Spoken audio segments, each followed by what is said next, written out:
이 시간은 세 번째 시간, 마지막 시간이죠. 지난 시간 누진처우 제도에 대한 의의와 역사적 고찰, 비판까지 이야기했는데 한 가지 간단하게 하나 더 설명을 드리자면 어떻게 계급이 올라가고 계급이 낮아질까? 어떤 방법일까? 두 가지 방법을 쓰죠. 하나는 점수제고 하나는 고사제인데 기간제죠. 첫 번째는 책임 점수를 부여해서 점수를 소각해가는 보다 좀 더 객관적일 수는 있겠죠. 어찌됐건 둘 다 공리적 인간을 만드는데 기여한다고 했지만은 그런 쪽으로 기능한다고 했지만은 점수제로 하는 방법과 또 한 가지는 기간제라고 하는 것은 감독자가 소위 관리자인 교도관이 일정 기간을 지켜보면서 평가하는 거예요. 그렇게 해서 이 사람에게 계급을 한 단계 올라가도 좋겠다 이렇게 판단하는 거죠. 뭔가 자의적이고 너무 주관적인 평가이기 때문에 객관적인 어떤 점수제를 더 수용자들도 보다도 좀 선호하게 됐겠죠. 그렇게 해서 발전해 왔다. 누진제도는 그렇게 이해하면 될 것 같습니다. 아무튼 이 누진제도는 원래는 수용자의 자발적 노력에 의한 향상 의욕을 갖게 하고 그래서 사회복지 촉진을 목표로 한 것이 있는데 그 이념으로만 들으면 지극히 당연하지만 사실은 어떤 문제가 있다고요? 태생부터가 질서를 잡기 위한 어떤 통제 부분, 관리의 차원이다 이런 이야기를 했습니다. 그래서 그 비판을 다시 정리해 보자면은 이 제도가 수용자 개개인의 어떤 인격 특성에 따라서 처우를 하는 것이 아니고 오히려 수용자는 모두 향상 의욕을 갖는 것이라는 전제하에 획일적인 진급 계단을 둔 거예요. 그래서 같은 급여는 모두 일률적으로 처리하기 때문에 급별 처우죠. 계급별, 급별 처우다 그러죠. 그것은 처우 개별화 원칙과 대단히 배치되는 것이다. 어떤 상반되는 느낌, 그런 성격을 갖죠. 그리고 두 번째는 또 한 가지는 수용자의 법적 지위 및 생활 수준의 향상이라는 면에서 보면 1, 2급자에게 주어지는 게 상위 계급에게 주어지는 상호 조치에 처우 어떤 완화된 처우 조치의 대부분은 사실은 모든 수용자에게 주어져야 되는 것이거든요. 그것이 오늘 말한 인간적인 구금들, 인권 보장의 차원에서. 그런데 그렇게 해야 오늘날의 현대 교정의 이념에 맞는 것인데 급별 차이를 둬서 획일적으로 너무 제한되고 불합리하게 운영되었다. 셋째는 이 제도가 너무나 좀 어떤가요? 표피적이고 말초적이라고 하지 않나요? 인간의 어떤 이익에 따른 그런 부분에게만 주어져 있기 때문에 교도소 내에서의 처우의 완화에만 중점이 주어져서 형식적이고 획일적인 행동평가에 의한 단순한 자유구속, 자유강제 완화에만 치중해서 수용자의 사회 적응을 반영하는 것으로는 부적절하다. 그리고 이제 지금의 어떤 굉장히 갈수록 더 사회적 처우, 사회 내 처우와 연계의 더 효율성 이런 걸 더 따지는데 이 누진제도는 외부 통근이나 개방 처우 그리고 뭐 중국의 가석방과의 효율적 연계 등에 있어서 상당히 문제가 많다. 그런 걸 고려하지 않는다는 비판이 있다. 이게 누진 제도의 우리가 이제 비판으로 이해할 수 있겠습니다. 지금 이 시간에는 오늘 시간에는 이제 단계적 처우제에 대한 이야기를 하려고 합니다.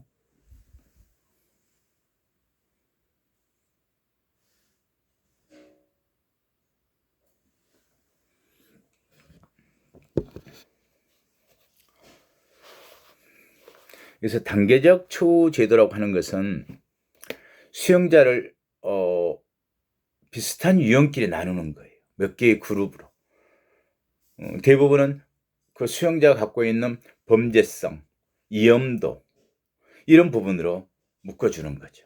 그래서 그러한 그룹별로 분류를 해서 그 그룹에 따라 상응한 처우를 하는 거예요. 그래서 교도소에 등급을 뒀는데 이건 말했던 계급과 다른 거예요. 등급별 교도소지 계급에 의한 처우는 아닌 거예요. 이 차이를 알아야 돼요. 단계적 처우 제도는 누진 제도와는 성격을 달리해요. 단계 그러니까 어떤 계급을 생각하면 안 돼요. 단계는 교도소의 등급을 어떤 교도소는 자유가 대폭 완화되고 어떤 교도소는 자유가 굉장히 제한되는 그런 교도소를.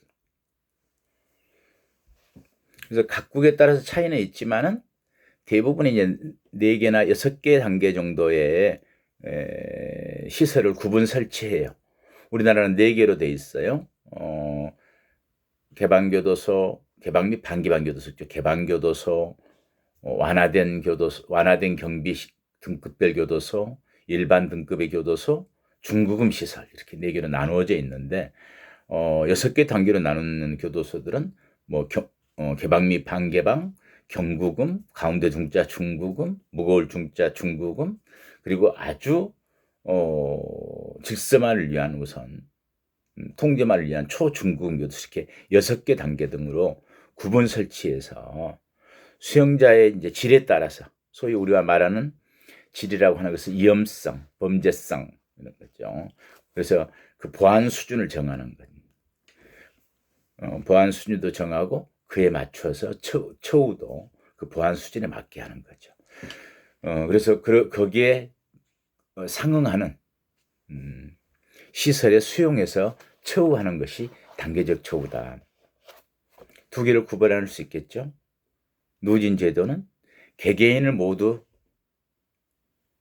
계급을 두어서 처음에는 모두 최하위 급수에서부터 다음 급으로 올라가거나 잘못하면 떨어뜨리는 이런 제도 시스템인데 경기 등급별 교도소는 교도소의 등급을 두었고 위험성의 정도에 따라서 처우의 방법에 따라서 등급을 두었고 수용자들은 어느 그룹에 속해서 어떤 등급 교도소에 갈지가 결정되는 거예요. 처음부터 최하위 계급에 가는 게 아니고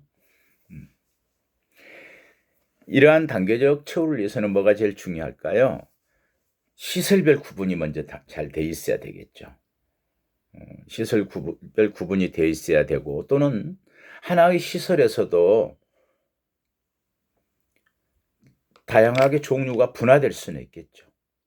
우리나라도 그게 문제예요. 4개의 등급으로 뒀는데 사실은 4개 등급도 버거울 정도예요. 왜냐하면 모든 시설들이 거의 대동소이하게 비슷해요. 예전에 처우를 위한 그런 구금시설이 우리나라도 아니었어요. 그러다 보니까 경비를 위한 거, 구금의 효율을 위한 어떤 시설들이 대부분이어서 처우의 종류에 따라서 나누기도 어렵고, 그죠? 경비 등급을 나누기도 어렵고. 그래서 어느 교도소에서는 완화된 경비, 일반 교도소인데 완화된 시스템을 하는 것을 구역을 따로 두고, 뭐 이렇게 2개 정도로 같이 운영하는 그런 시스템 운영이에요. 그러니까 그 시설 자체일 수도 있고, 시설에서 구분해서 운영할 수도 있다. 그래서 우리나라에서는 4개 등급으로 나누기도 교도소별로 나누기도 쉽지 않았고 또 거기에 따라서 어떤 처우의 방법들도 달리해야 되는데 그런 부분도 쉬운 건 아니죠. 또 거기에 등급별 교도소에 따른 직원들의 가치관, 태도, 처우 방법 등도 잘 교육되어져 훈련되어지고 교육되어졌어야 되는데 그런 부분도 늘 동일한 교도소에서만 일하다 보니까 그런 부분들이 좀 전문성이 떨어지는 부분도 있어서 지금도 자리 잡기에는 그렇게 쉽지 않다. 반대로 생각하면 발전의 여지가 많겠죠. 미국이나 이런 쪽들은 대부분 가보면 6단계까지 6개의 단계로 나뉘어져 있어요. 아무튼 우리나라에서는 4개 단계로 나눠져 있다. 그래서 각 구역실 또는 각 시설을 잘 지정한 다음에 그 수용자를 그러한 분류 등급에 따라서 경비 등급에 따라서 그 시설에 적정한 시설에 수용하고 적정한 처우가 이루어져야 한다. 그래서 대부분 크게 한 큰 틀로 세 단계로 이야기해 보자면 이래요. 첫 번째는 굉장히 엄격한 구금시설을 생각하면 돼요. 중구금, 초중구금. 첫 번째 단계로 수용자는 가장 엄격한 구금시설에 격리되어 구금되어야 하고 살아나가기 위한 필요 최소의 것만 주어지는 가운데 생활하도록 되게 하는 부분들이 첫째 필요하다. 우리나라에서는 대표적으로 하고 있는 게 이제 청송 제2교도소 같은 경우에 철저한 어떤 격리, 구금, 통제, 질서 이런 부분들을 많이 운영돼요. 두 번째 단계에서는 수용자가 이러한 수용시설 속에서 삶을 견디게 되면 보다 완화된 여기도 격리시설로 바꿔주는 거죠. 등급이 바뀌는 거예요. 그리고 새로운 처우 조건에서도 무난히 적응하게 되면 또 그 낫다는 것은 경비도가 좀 완화되고 처우가 더 다양해지고 자유가 더 부여되는 그런 조건의 교도소로 옮기게 될 수도 있겠죠.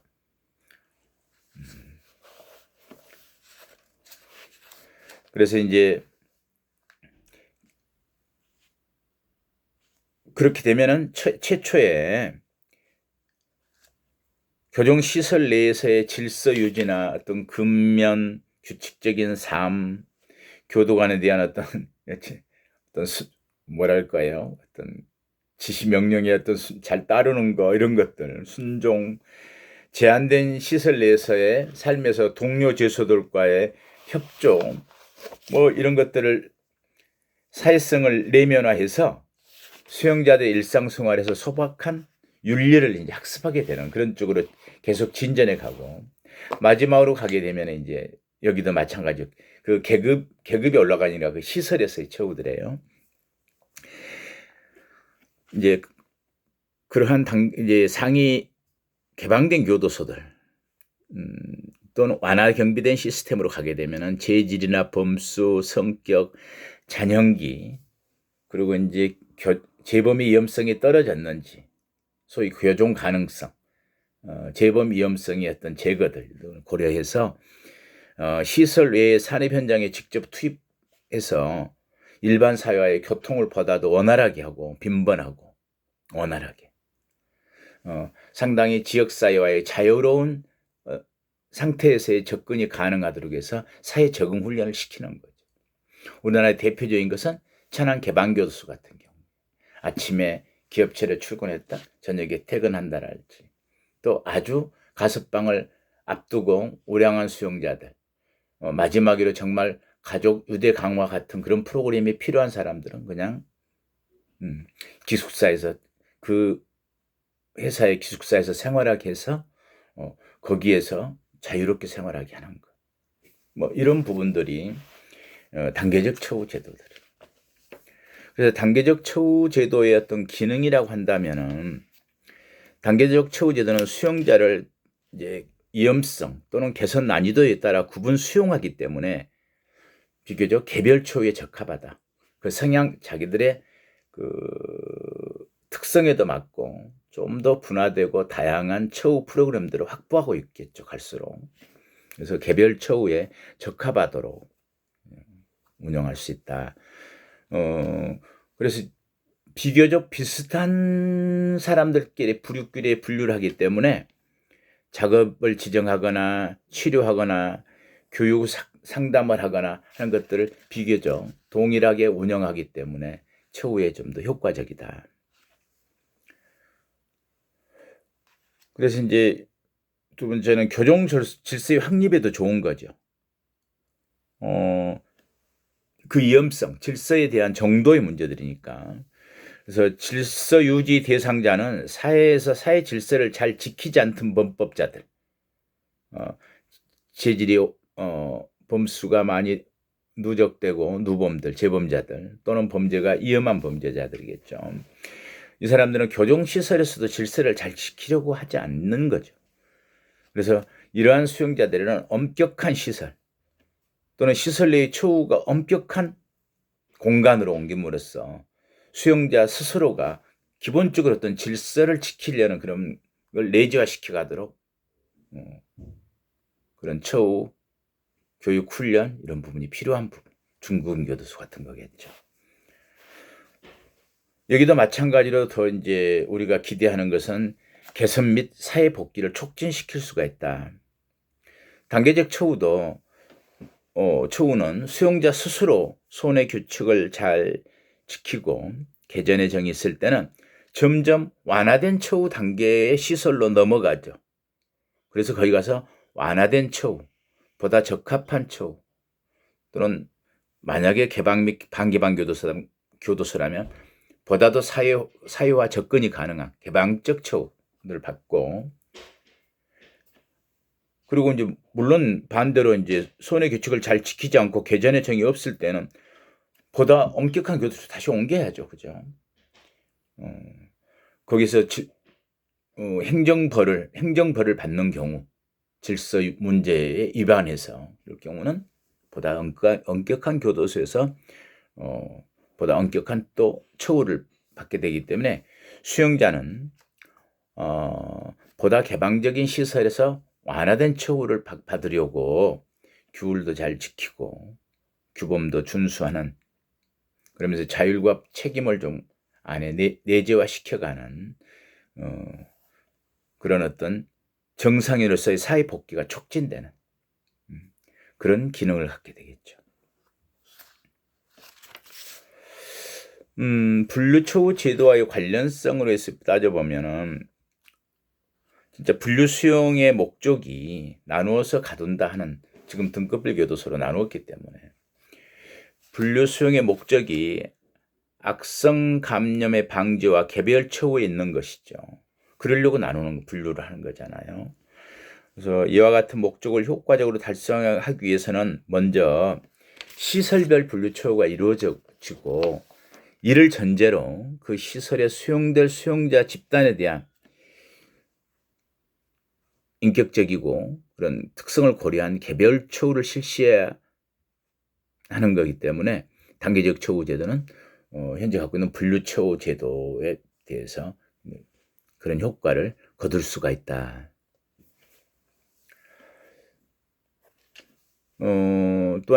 또한 추상적인 분류 기준이나 전문 직원의 부족,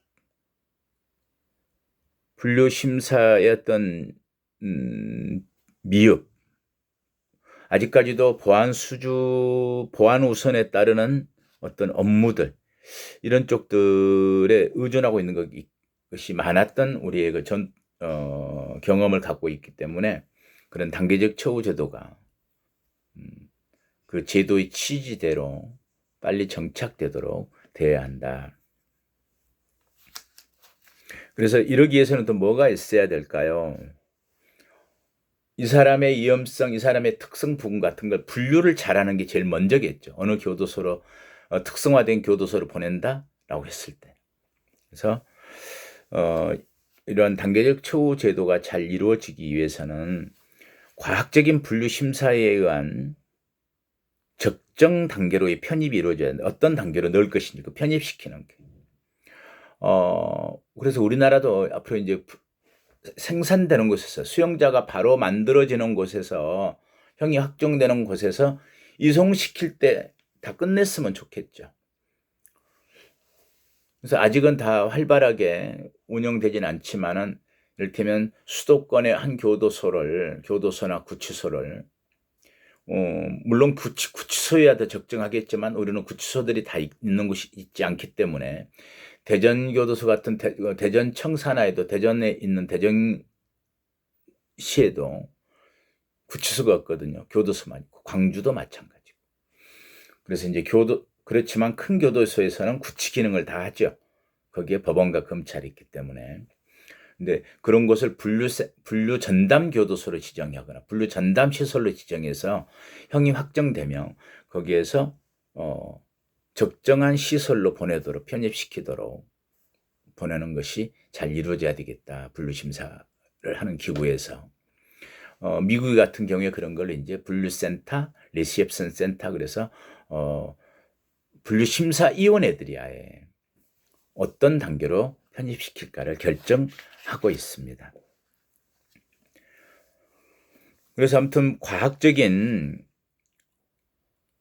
분류 심사가 이루어져야 되겠죠. 그러려면은 또 이제 뭐 갈수록 이제 교정의 발전 방향은 결국 어떤 교정의 전문성과도 관련되는데 그런 전문 인력의 확보 그리고 교육이나 장비 어떤 조직 등이 보강돼야 이런 부분이 원활하게 이루어지겠다. 그래서 이제 범죄 원인을 과학적으로 분석하고 개별 처우 지침이 결정되면 그 결과에 따라서 그러한 경비 등급별 교도소를 결정하고 다양한 처우 프로그램들이 그 시설 내에서는 개발되고 시행되어져야 할 것이다. 우리나라에서도 이 문제를 갖고 아주 오랫동안 고민했던 이유는 뭐냐면은 그래도 어찌 되었건 교정 시설은 뭐가 돼요? 질서와 처우, 그죠?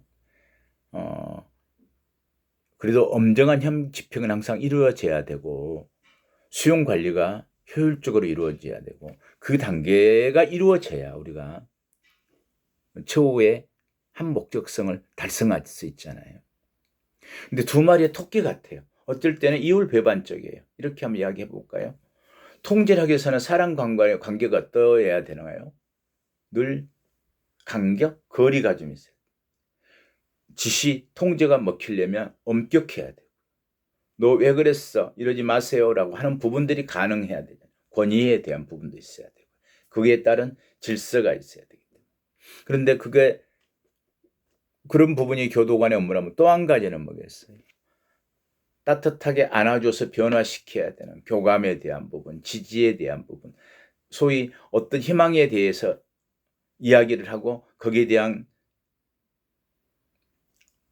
그 희망대로 일을 할 수 있도록 처우의 방법이 결정되고 그렇다면 사람 관계는 거리나 간격은 보다 더 가까워져야 할 텐데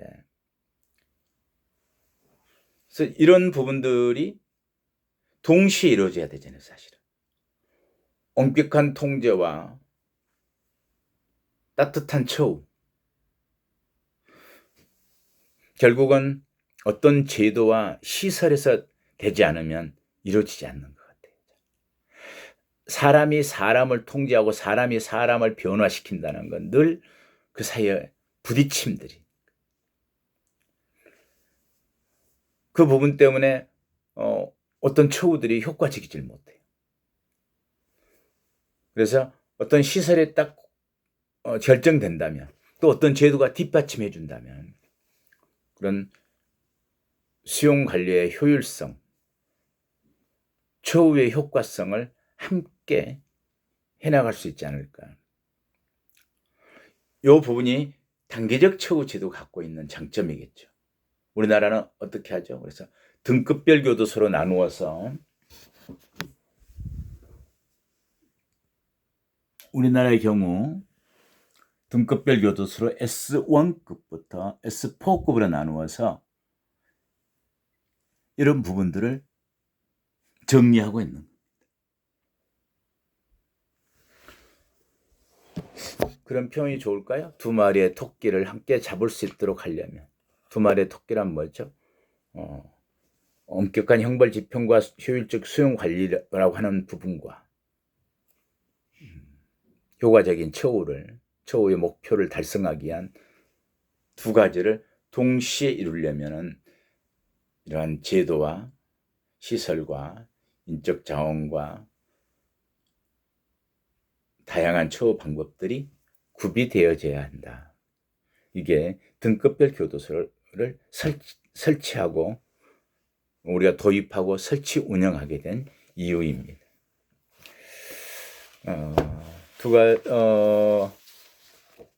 누진 제도와의 관계성 차이점은 이해할 수 있겠죠. 그래요. 다음 주에는 이러한 경기비 등급별 교도소 그것에 대한 의의와 취지, 우리나라에서 가지고 있는 시스템 이런 부분에 대해서 한 번 더 살펴보도록 하겠습니다. 수고했어요.